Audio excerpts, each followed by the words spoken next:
চলো চলো তাড়াতাড়ি, নইলে ওদিকে জল পেতে দেরি হয়ে যাবে। হ্যাঁ হ্যাঁ বৌদি, তাড়াতাড়ি চলো।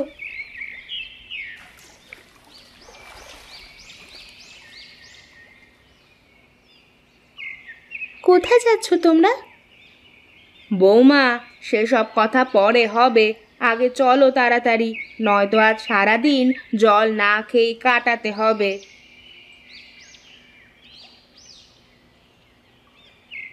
দিন মা, আপনার কলসিটা দিন, আমি ভরে নিচ্ছি। কি গো সরলা কাকিমা, বৌমাকে এখনো কিছু শেখাওনি নাকি? ও জানে না এখনো?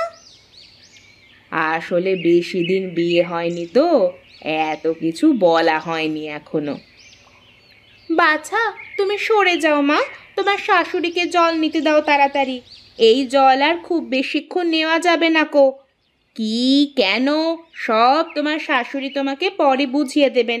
এখন সরে যাও মা, তোমাদের পেছনে আরো সবাই আছে। আহা গো বাছা, এতক্ষণ দাঁড়িয়ে থেকে থেকেও জল পেলে না গো? খেয়ে পেছো নাকি বৌমা? ওকে আমরা কেউ জল দিতে পারবো না। কিন্তু কেন মা, ওনার অবস্থা দেখুন, এই ভরা পেট নিয়ে তখন থেকে দাঁড়িয়ে দাঁড়িয়ে একটুও জল পেলেন না। আমাদের থেকে অনেক বেশি ওনার প্রয়োজন জলের। হ্যাঁ আমি জানি, কিন্তু আমাদের কিছু করার নেই। আমাদের মধ্যে কেউ যদি জল দেয়, তাহলে আমাদেরই আগামী 7 দিন জল জুটবে না। মানে, এইসবের মানে কি? সে অনেক ব্যাপার, বাড়ি চলো বলছি সব।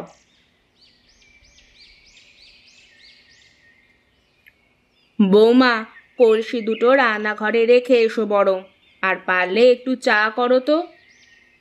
হ্যাঁ মা, আনছি, আপনি বসুন। জল দেব? আপনি তো হাঁপিয়ে গেছেন। না না, সে ঠিক আছে, সমস্যা নেই, ওরকম আমার অভ্যেস আছে। তুমি যাও।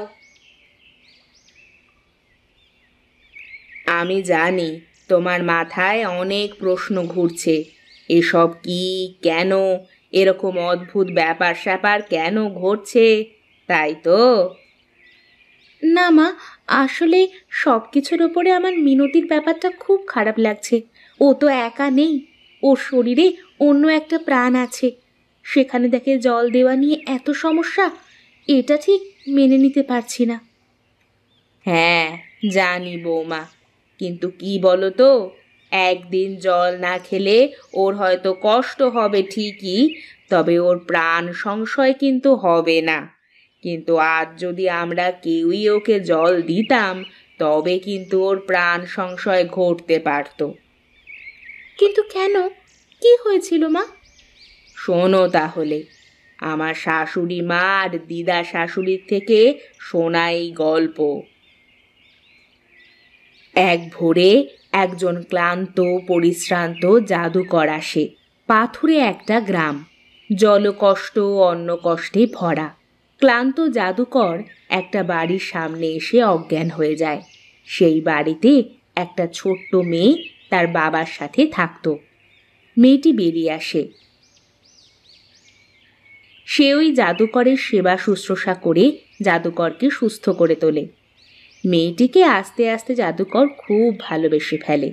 স্নেহ মমতা সব মিলেমিশে জাদুকরের যেন গাঢ় পিতৃস্নেহ গিয়ে পড়ে মেয়েটির ওপর। জাদুকর ওদের বাড়িতেই থেকে যায়। ধীরে ধীরে ওই পাথুরে গ্রাম জাদুকরের জাদুতেই সুজলা সুফলা হয়ে ওঠে। জায়গায় জায়গায় পুকুর, কুয়ো, হাতকল সব তৈরি করে দেয় সেই জাদুকর। গ্রামের সকলের জলকষ্ট অন্নকষ্ট সব শেষ হয়ে যায়। তারপর কয়েক বছর পর সেই মেয়েটির বিয়ে ঠিক করা হয়। পাত্র মেয়েটির থেকে বয়সে অনেক বড় ছিল। জাদুকর মেয়েটির বাবাকে বলে যাতে এই বাড়িতে মেয়েটির বিয়ে না দেওয়া হয়। এই কথা গ্রামে জানাজানি হতেই গ্রামের লোকজন জাদুকরকে অনেক অপমান করে। জাদুকর সব চুপ করে সহ্য করে, কাউকে কিছু বলে না। মেয়েটির বিয়ে হয়ে যায়, কিন্তু তার কয়েক সপ্তাহের মধ্যেই মেয়েটির মৃত্যু হয়। কেউ বলে শ্বশুরবাড়িতে জ্যান্ত পুড়িয়ে মারা হয়েছে, কেউ বা বলে আত্মহত্যা করেছে। মরার সময় নাকি তাকে এক বিন্দু জলও কেউ দেয়নি। এই শুনে জাদুকর ক্ষেপে ওঠে, আর তার জীবনের সেরা জাদুটা সে করে। যে গ্রামকে সে অন্ন কষ্ট জলকষ্ট থেকে মুক্তি দিয়েছিল, সেই গ্রামের ওপরেই জাদু করে সে। যে গ্রামের কোনো পুকুর, কোনো দিঘি বা কুয়োর জল কেউ পান করতে পারবে না। গ্রামের কোনো বাড়ির পুরুষ কোথাও থেকে পানীয় জল নিতে পারবে না। একমাত্র একটা হাতকলের জল দিনের একটা সময় চালু থাকবে, যেখানে নির্দিষ্ট একটা সময় জল আসবে। পরিবারের মহিলারা এসে সেই জল নিতে পারবে, কিন্তু যার যার নিজের জল নিজেকেই নিয়ে যেতে হবে। কেউ যদি কাউকে নিজের জল দান করে, তবে গ্রামের ওই একমাত্র কলটাও জল দেওয়া বন্ধ করে দেবে। টানা 7 দিন গ্রামের কোথাও পানীয় জল পাওয়া যাবে না। এসব তো শোনা গল্প, কেউ কখনো চেষ্টা করেনি এসব যাচাই করার? হ্যাঁ, করেছে 2 বার। গ্রামের 2 জন মোড়ল চেষ্টা করেছিল নতুন কুয়ো করার এবং তার সাথে এসব বাধা নিষেধ ভাঙার। ফল হয়েছিল মারাত্মক। জ্যৈষ্ঠ মাসের তপ্ত গরমে 10 দিন ধরে জল বন্ধ ছিল। কারুর বাড়িতে এক বিন্দু জল ছিল না। 2-1 জন পুকুরে নেমে জল খেতে গিয়েছিল, তারা ওই জলেই তলিয়ে গিয়েছে। কি সাংঘাতিক!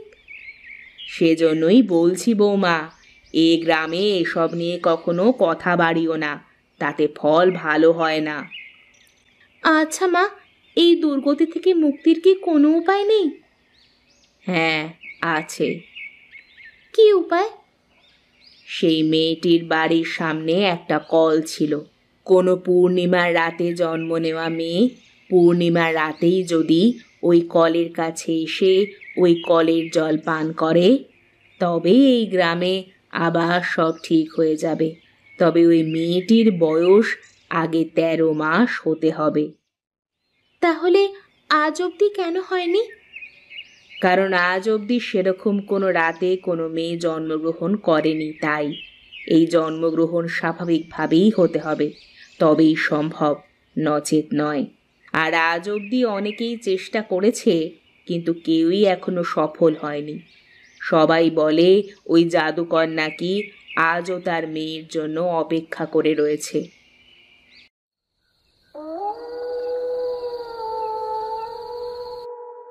সকালবেলা গ্রামের সব মেয়ে বউরা লাইনে দাঁড়িয়ে আছে জল নেওয়ার জন্যে। মিনতিও এসে দাঁড়ায়। নতুন বউ তাকে দেখে নিজের জায়গায় মিনতিকে দাঁড় করিয়ে দেয়। মিনতিকে দেখেই বোঝা যাচ্ছিল তার সময় প্রায় আসন্ন। তার চোখ মুখ শুকিয়ে গেছে। এক এক করে সবাই জল ভরে নেয়। মিনতিও নিজের কলসিতে জল ভরে। জল আসা বন্ধ হয়ে গেলে সবাই যখন চলে যেতে শুরু করে, ঠিক তখনই মিনতির চিৎকার কানে আসে। সে একটা পাথরের ওপরে বসে চিৎকার করছে যন্ত্রণায়। গ্রামের সব মেয়ে বউরা নিজেদের কলসি বালতি সব রেখে মিনতিকে ঘিরে ধরে। মা, আজ পূর্ণিমা না? হ্যাঁ, আজ পূর্ণিমা নিশি। সেজন্যই তো সকলে বুকে আশা নিয়ে এখানে দাঁড়িয়ে রয়েছে। আজ যদি আকাশে চাঁদ ওঠার পর মিনতির মেয়ে হয়, তবে খুব শিগগির এই গ্রাম মুক্তি পাবে। দুপুর গড়িয়ে বিকেল হয়। এক নাগারে মিনতি চিৎকার করে যায়। ধাইমা মাঝে মাঝে গরম জল নেওয়ার জন্যে বেরিয়ে আসে। মিনতির বাড়ির লোকজন সহ গ্রামের সবাই উৎসুক দৃষ্টিতে তাকায় তার দিকে, কিন্তু ধাইমা মুখ কালো করে আবার দরজা বন্ধ করে দেয়।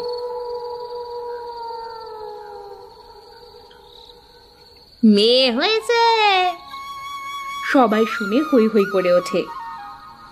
আমাদের গ্রামটা এবার মুক্তি পাবে, আর কটা দিনের অপেক্ষা শুধু। 13 মাস পর মিনতি নিজের মেয়েকে নিয়ে পূর্ণিমার এক রাতে সেই বাড়িটির সামনে গিয়ে দাঁড়ায়। তার সাথে নতুন বউ এবং মিনতির স্বামীও রয়েছে। বাড়ির দরজার সামনেই একটা হাত কল রয়েছে। বহুদিনের অব্যবহারে কলটির গায়ে জং ধরে গেছে। মিনতি, তুমি তোমার মেয়ের হাতটা ওই কলে ছোঁয়াও। আমার মেয়ের কোনো ক্ষতি হবে না তো গো? এটুকু ঝুঁকি আমাদের নিতেই হবে বলো। এই বছরে এই গ্রামে তো কোনো মেয়ের জন্ম হয়নি। তোমার মেয়ের কোনো ক্ষতি জাদুকর করবেন না। মিনতি একবার তার কোলের মেয়ের দিকে তাকায়। সে খিলখিল করে হাসছে। তার মেয়ের হাতটা একবার কলের গায়ে ছোঁয়ায়। তারপর মিনতির বর হাত কল দিয়ে জল বের করে। মিনতি সামান্য একটু জল মেয়ের মুখে দিয়ে দেয়। আর ঠিক তখনই ওই জলের কলটা ধীরে ধীরে মাটির নিচে চলে যায়। তারপর সেখানে কিছু সাদা সাদা ফুলকি উড়ে ছড়িয়ে যায় সারা গ্রামে। গ্রামের সমস্ত জলাশয়ের মধ্যে সেই ফুলকিগুলো মিশে যায়। আচ্ছা, কিছু কি পরিবর্তন বুঝতে পারছো কেউ? একবার একটু দেখা যাক বরং। চলো, এই কলের কাছে আমরা যাই। যদি সেই কল থেকে জল পড়ে তাহলেই বুঝতে হবে সব বিপদ কেটে গেছে।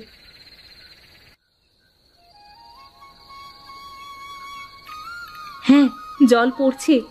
এবার মিনতির স্বামীও দেখে একবার। হ্যাঁ, জল পড়ছে। এতদিন গ্রামের কোনো পুরুষ এই কল ছুঁতে পারত না। এর মানে আমাদের গ্রাম সাপ মুক্ত হলো, তাই না নতুন বউ? হ্যাঁ মিনতি, হ্যাঁ, তোমার মেয়ের ওপর জাদুকরের দয়া হয়েছে, আর এই গ্রাম তাই সাপ মুক্ত হয়েছে। আজ থেকে এই গ্রামে আর কারোর জলকষ্ট হবে না।